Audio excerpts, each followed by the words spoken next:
Un esperto d'arte residente nel Pordenonese indagato per evasione fiscale di 2 milioni di euro, vendeva opere in nero in Italia e all'estero, aveva un elevato tenore di vita pur con redditi rilevanti.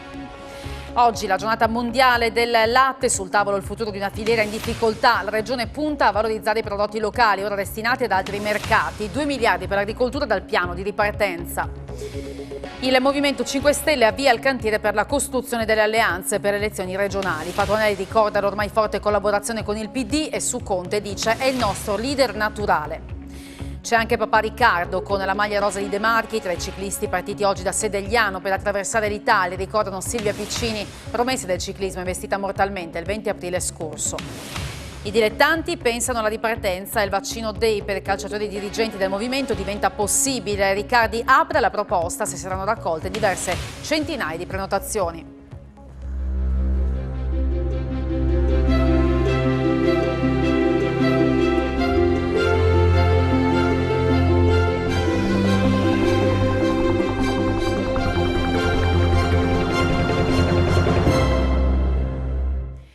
Buonasera a tutti voi da Telefriuli, ben trovati all'appuntamento serale con il nostro telegiornale. È indagato per un'evasione fiscale da ben 2 milioni di euro un esperto d'arte residente nel Pordenonese che vendeva opere d'arte in nero in Italia e all'estero. Le fiamme gialle lo hanno scoperto perché dichiarava redditi irrilevanti pur avendo un alto tenore di vita. Vendeva opere d'arte in Italia e all'estero, sempre in nero, e pur avendo una situazione reddituale ai limiti dell'indigenza, dichiarava tra i 5 e i 9 mila euro lordi l'anno, aveva un alto tenore di vita, con proprietà di immobili in Friuli e Veneto. Per questo un noto esperto d'arte residente nel Pordenonese è finito nel mirino della Guardia di Finanza, che al termine delle indagini condotte dalla Procura di Pordenone ha disegnato un quadro chiaro nei suoi confronti. I clienti pagavano in contanti, senza alcuna fattura o con assegne in bianco, con bonifici su conti extraaziendali le opere d'arte. In diverse occasioni, inoltre, sempre per schermare le vendite di opere non fatturate, l'esperto d'arte risultava aver utilizzato una società di diritto estero con sede a New York, a lui stesso riconducibile tramite un'intestazione fiduciaria, facendo figurare presso l'amministrazione doganale la conduzione di temporanea esportazione di pezzi da esposizione, a cui tuttavia non seguivano le obbligatorie reimportazioni nel territorio nazionale. Parte di questa liquidità, derivante dall'evasione fiscale pari a circa 280 mila euro, trovava inoltre impiego per ripianare le costanti perdite di una società riconducibile all'indagato, anch'essa operante nel commercio di opere d'arte.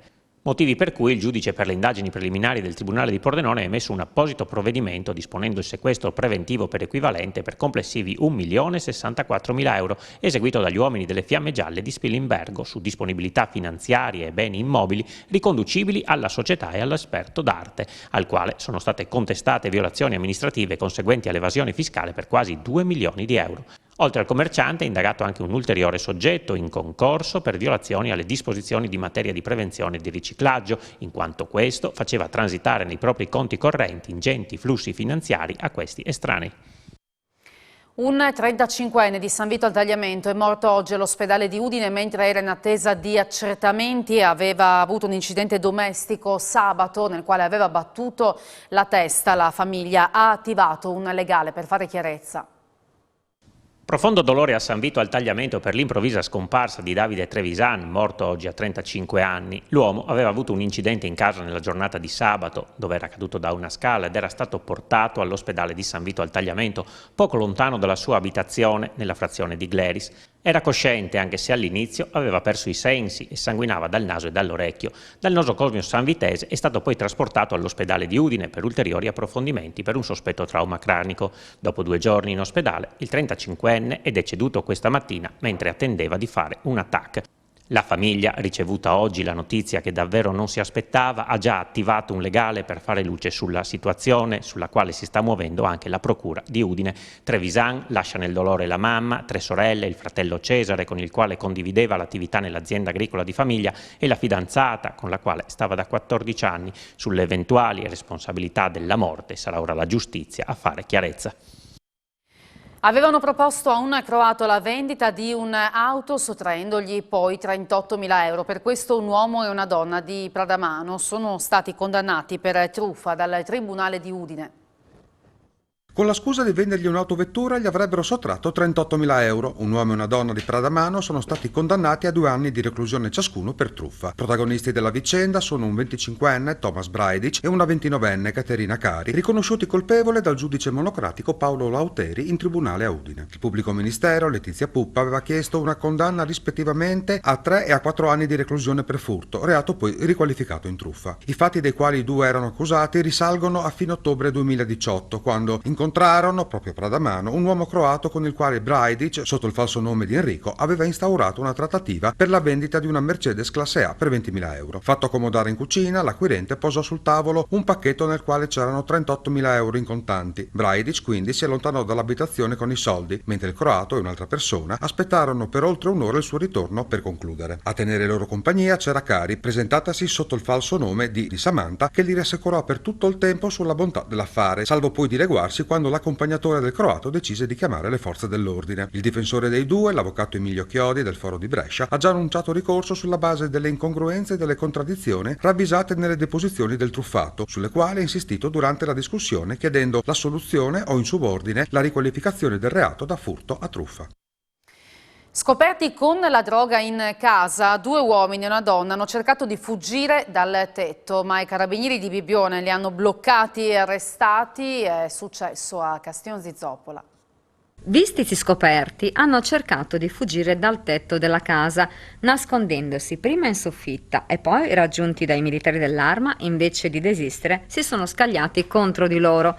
Rocambolesco l'arresto a Castionzizoppola tra sabato e domenica di 3 persone finite in manette per detenzione di droga a fini di spaccio e resistenza a pubblico ufficiale. Si tratta di 2 uomini di nazionalità albanese e di una donna italiana. A seguito della perquisizione domiciliare eseguita di iniziativa dai carabinieri della stazione di Bibbione, i 3 sono stati trovati in possesso di cocaina, marijuana e hashish per un totale di circa 3 etti, insieme a un quadernino dove venivano annotate le cessioni. Trovata anche sostanza da taglio e altro materiale per il confezionamento delle dosi. Condotti nel carcere di Pordenone e Trieste, dopo l'udienza di convalida tenutasi oggi, per loro è stata disposta la misura cautelare dell'arresto domiciliare. Coinvolto in un incidente stradale in una via centrale di Tolmezzo, il conducente di un'auto si è allontanato senza prestare soccorso a una giovane automobilista con la quale si era scontrato, che poi ha accusato i sintomi di un colpo di frusta e ha denunciato quanto accaduto alla polizia, che grazie alle immagini della videosorveglianza ha poi identificato il responsabile, denunciato per lesioni colpose e fuga da incidente stradale con feriti. Oggi la giornata mondiale del latte, se ne è parlato a Trieste, sottolineando anche le penalizzazioni economiche patite dai produttori. Un problema, ha sottolineato il ministro Patuanelli, che interessa tutte le filiere del comparto agricolo e rispetto alle quali, ha fatto sapere, nel piano nazionale di ripartenza c'è un progetto da 1.200.000 euro. Un fronte comune per far capire all'Unione Europea che deve essere al fianco delle produzioni italiane. Alla Camera di Commercio di Trieste si è celebrata la giornata del latte, arrivando al termine di un percorso articolato per promuovere la cultura alimentare nel mondo dei giovani. E il ministro per le politiche agricole Stefano Patuanelli ha sottolineato come ci sia un problema di filiera in generale in tutto il comparto agricolo, nel latte in particolare, visto che il prezzo di vendita alla stalla è più basso di quello della produzione. Con il piano nazionale di ripartenza ha spiegato che con 1,2 miliardi contiamo di dare garanzie ai produttori e ai lavoratori. Patuanelli ha anche parlato delle filiere e degli 800 milioni per la logistica, indispensabili, ha detto, per portare i nostri prodotti e il vino in particolare nel mondo, promuovendo anche il progetto di hub regionale del vino.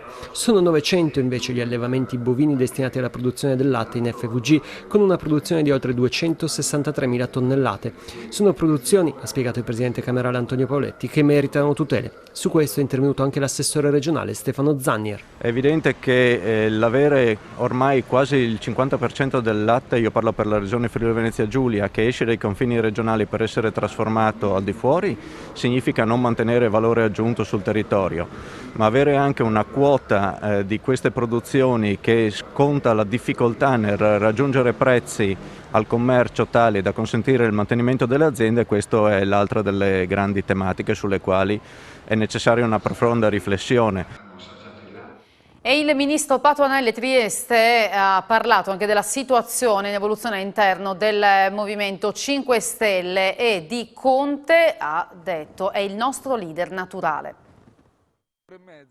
Si riparte da Giuseppe Conte. Il Movimento 5 Stelle ha trovato una nuova via dopo alcuni mesi di querel con il proprietario della piattaforma Rousseau, quel Davide Casaleggio, figlio di Gianroberto Casaleggio, fondatore con Beppe Grillo del movimento, che oggi ha un nuovo leader. Giuseppe Conte è il leader naturale del Movimento 5 Stelle, finalmente potrà esercitare questa sua leadership attraverso gli strumenti che il movimento gli metterà a disposizione. Un movimento certamente diverso, ma perché tra le poche costanti della vita delle persone il cambiamento è una di queste, quindi è normale che anche il movimento cambi come cambia la società, come cambiano le persone. Un nuovo punto fermo c'è e sono le possibili alleanze, in particolare con il Partito Democratico, anche perché lo stesso Patuanelli non ha mai nascosto troppo alcune velleità in vista delle prossime elezioni regionali, lontane per i tempi politici un'era geologica, ma per le quali è necessario aprire fin da subito un cantiere. Tutti i percorsi per le amministrative, per le politiche saranno affrontati con il progetto che stiamo costruendo di rapporto nel centro-sinistra con il Partito Democratico, il Movimento 5 Stelle, altre forze di sinistra, aperte a una parte moderata del paese che spesso è l'ago della bilancia, aperte al dialogo con le piccole e medie imprese, con gli artigiani, con gli autonomi. Questo percorso inizia adesso, dopo un'esperienza però già fatta, no? Perché con il Partito Democratico ci abbiamo governato da soli, siamo ancora al governo con loro, quindi credo che ci siano le prospettive per un campo vasto dove il movimento può essere la forza centrale. Bilancio positivo per la prima settimana in zona bianca della regione. La Camera di Commercio della Venezia Giulia parla di numeri importanti. Vediamo. I vincoli iniziano a cadere e i turisti a tornare. Nel lato sud-estino del Friuli Venezia Giulia si torna a sorridere, in particolare a Trieste e Grado, dove hotel, bar e ristoranti sono tornati ad accogliere ospiti dopo le dure e lunghe limitazioni legate al Covid. La prima settimana in zona bianca si chiude quindi con il sorriso e tante persone arrivate da Austria e Germania, con l'Infopoint di Promoturismo FVG a Trieste, che ha visto un accesso medio di oltre 300 persone al giorno. Ma direi benissimo, no? La zona gialla ci ha penalizzato con un maggio piovoso e freddo, ma la zona bianca direi alla grande, perché abbiamo avuto i turisti sono tornati veramente in massa, gli austriaci non vedevano l'ora di arrivare a Trieste, di arrivare alla nostra regione. Grado è piena, Trieste è piena, non ci sono più posti negli alberghi, le spiagge di Grado sono tutte prenotate, Porto Piccolo tutto prenotato, insomma direi una partenza col botto. Oggi in Friuli Venezia Giulia intanto sono stati rilevati 10 nuovi casi su un totale di 1700 test eseguiti, con una percentuale di positività fra lo 0,66 dei tamponi molecolari e lo 0,87 dei test rapidi. Non si registra alcun decesso, i ricoveri in terapia intensiva sono 2, mentre quelli negli altri reparti risultano essere 28. E potrebbe provenire dalle piante il prossimo vaccino anti-Covid-19. L'azienda Biotech Transactiva del Parco Scientifico Friuli Innovazione sta infatti sviluppando un prototipo potenzialmente attivo su tutti i coronavirus, partendo dalla costruzione di una particella similvirale contenente sequenze peptidiche strutturali di Covid-19. Al momento è stata avviata una sperimentazione su modello animale per potenziare il lavoro di studio, ricerca e produzione. La società ha lanciato una raccolta di capitali su Crowdfundme, unica piattaforma di crowd investing quotata a Piazza Affari. Affrontata l'emergenza pandemica, ora la Regione punta a risolvere i problemi legati alla ripartenza, anche quelli di natura psicologica. Di questo si è parlato in un incontro tra il vicepresidente regionale Riccardi e il presidente dell'Ordine degli Psicologi del Friuli Venezia Giulia, Roberto Calvani. In particolare la Regione sta valutando l'ipotesi di stanziare 411.000 euro per il reclutamento straordinario nel sistema sanitario regionale di nuovi psicologi per affrontare i casi di disagio, in particolare di bambini e adolescenti causati dalla pandemia. Altro punto è stato quello della mancanza di strutture accreditate adeguate ad ospitare i minori seguiti a livello psicologico e separati dalle famiglie a seguito di un provvedimento dell'autorità giudiziaria. I sindacati della scuola chiedono un incontro con il prefetto di Trieste in vista della mobilitazione indetta da CGIL, CISL e UIL per mercoledì, con un presidio in piazza Unità a partire dalle 11:30 e fino alle 13. Chiedono la stabilizzazione di tutti i precari abilitati, specializzato e quotidiani di servizio, il rafforzamento del personale docente, educativo e ATA a partire dalla conferma degli organici Covid, la riduzione del numero massimo di alunni per classe e il via libera alla partecipazione a nuovi concorsi anche per il personale che non abbia superato i precedenti. Già avanzata la richiesta di un incontro al prefetto in concomitanza con il presidio per esporre le preoccupazioni e le criticità avvertite dai sindacati relativamente alla scuola. E i sindacati della sanità del Friuli occidentale sono ancora in agitazione e continuano la loro battaglia contro la direzione di ASFO. CGIL, UILD, Nursind e RSU del Pordenonese dicono no alla riorganizzazione delle medicine e alla chiusura di un mese della chirurgia di Spilimbergo e al contempo sottolineano la necessità di un vero piano di assunzioni con numeri che sostengano i bisogni reali del territorio. Per questo le sigle sindacali hanno deciso di far sentire di nuovo la propria voce attraverso un presidio mercoledì 9 giugno dalle 10:30 alle 12:30 davanti all'ospedale di Pordenone. Da mesi ormai i rapporti tra direzione generale e sigle sindacali sono ai minimi e nello sciopero dello scorso luglio, negli incontri in prefettura, hanno migliorato la situazione. Intanto i sindacati hanno inviato una lettera al presidente della regione, Massimiliano Fedriga, nella quale sottolineano la mancanza di dialogo con i vertici di ASFO nonostante le ipotesi di confronto. Da questo, scrivono i sindacati nella lettera, si evince che non vi è intenzione alcuna da parte del direttore generale Polimeni di riaprire il dialogo e trovare soluzioni alle problematiche dei lavoratori e dei cittadini della nostra provincia. Da parte nostra vi è la massima disponibilità di riapertura non corrisposta. Noi continueremo nel nostro percorso di tutela dei lavoratori e dei cittadini, concludono le sigle sindacali nella lettera.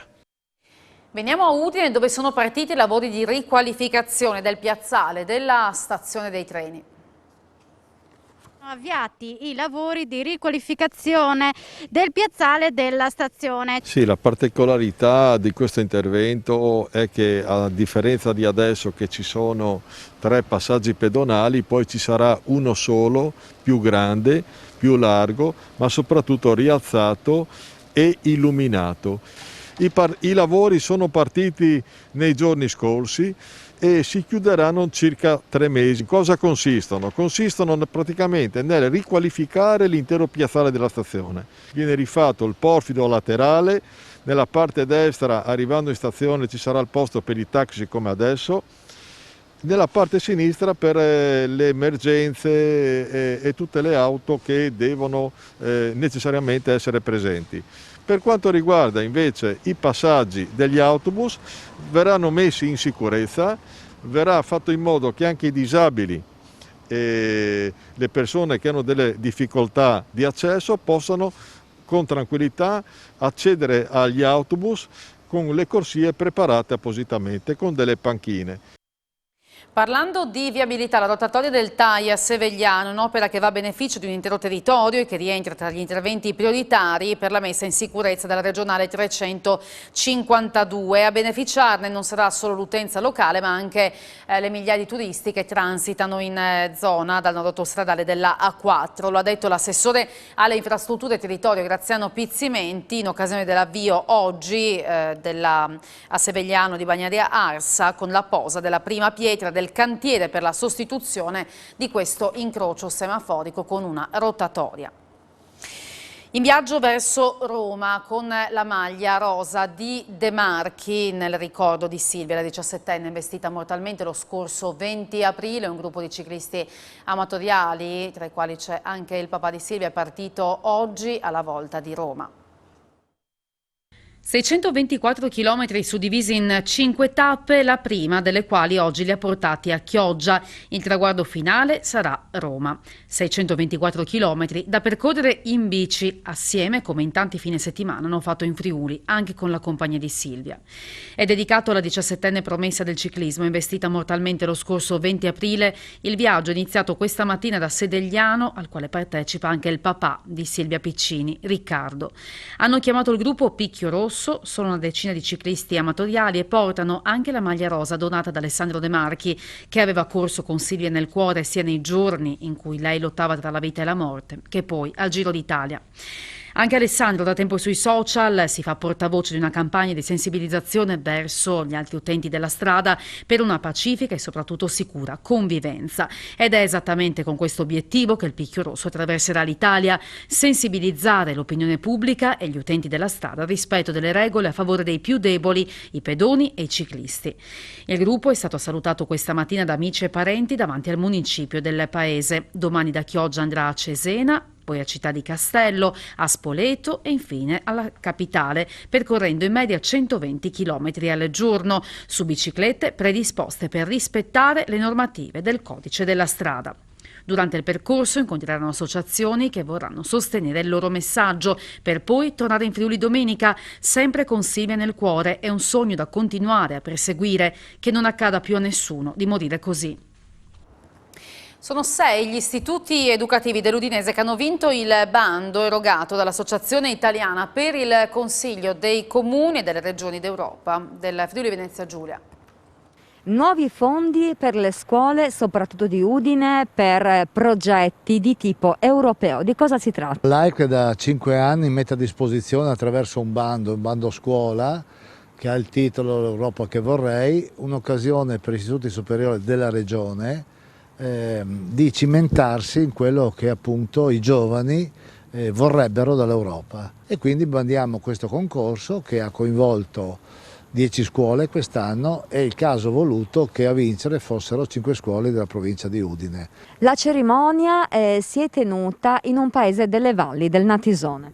Sì, presso l'istituto magistrale proprio di San Pietro al Natisone, giornata incredibile, bellissima, con tanti ragazzi finalmente in presenza, quindi con un'emozione tutta unica e la bellezza anche di sentire questi giovani che raccontano l'Europa che vorrebbero, e quindi in ogni progetto abbiamo ritrovato questa idea di Europa, questa voglia di comunicare, questa voglia di superare le differenze, questa voglia di stare insieme e di crescere nella diversità delle realtà dei vari paesi che compongono l'Europa. È una giornata stimolante perché ogni tanto bagnare la propria coscienza, le proprie attività, la propria storia nel mare che rappresenta che è rappresentato dai giovani serve a tutti. Da sempre appassionato di musica, Don Roberto Rinaldo ha raccontato di aver vissuto un grande momento di sconforto durante il primo lockdown. A salvarlo, dice, è stata la musica, cantare e suonare. Ha inciso così il suo primo album che si chiama Libertà. La passione per la musica nasce quando Roberto ha 5-6 anni. La mia prima grande passione è stata la musica rock proprio. Mio nonno era un cantante d'opera lirico, un baritono, e quindi anche la musica operistica, la musica classica. Però diciamo la prima passione è stata proprio il rock. Ma la chiamata è stato un tormento fin da, diciamo, da piccolino, in un certo senso un tormento, un punto di domanda: che devo fare io nella vita? E poi la scelta è stata maturata più o meno quando avevo 23-24 anni, insomma. Trovandomi qui da solo durante il lockdown, che non si poteva, parlo del primo lockdown nel 2020, marzo cos'era? Sì, marzo 2020, non si poteva uscire, non si poteva andare da nessuna parte, e vabbè, che fai qua?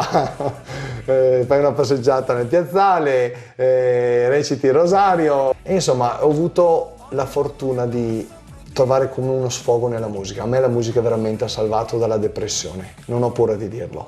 Cioè lo stare qui da solo in queste mura e di urlare con la mia voce, di pregare ma anche di cantare, di cercare quasi un equilibrio interiore. La musica veramente è stata la mia salvezza.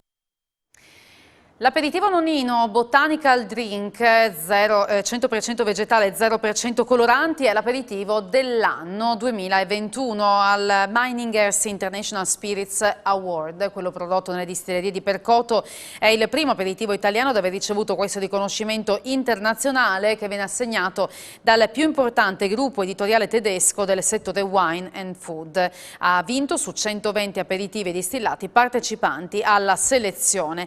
Dall'archivio di di famiglia, Cristina, Antonella, Elisabetta e Francesca, hanno rivisitato la ricetta di Silvia Nonino, prima donna mastro distillatrice in Italia, che rimasta vedova ha portato avanti la distilleria e l'arte liquoristica della famiglia.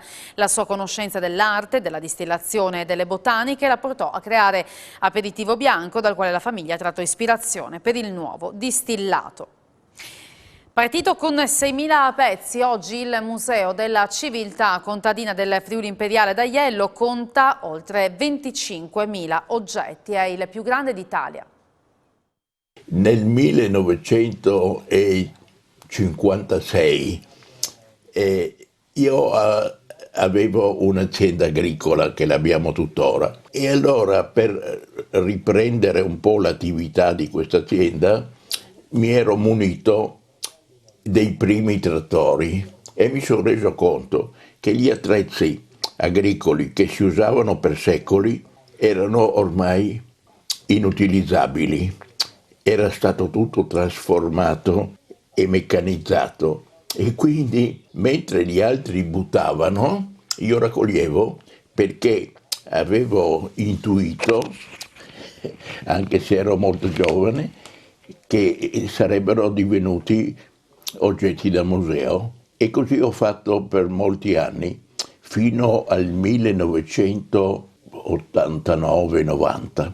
Poi ho trovato questo complesso, questo borgo che ho dovuto acquistare e qui ho sistemato tutti gli oggetti secondo un determinato criterio museale.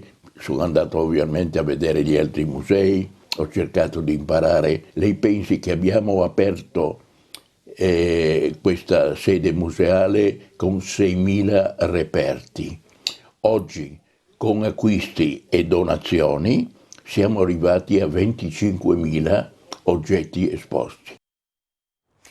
E ora lo sport, ne parleremo nel dettaglio a Sport FVG.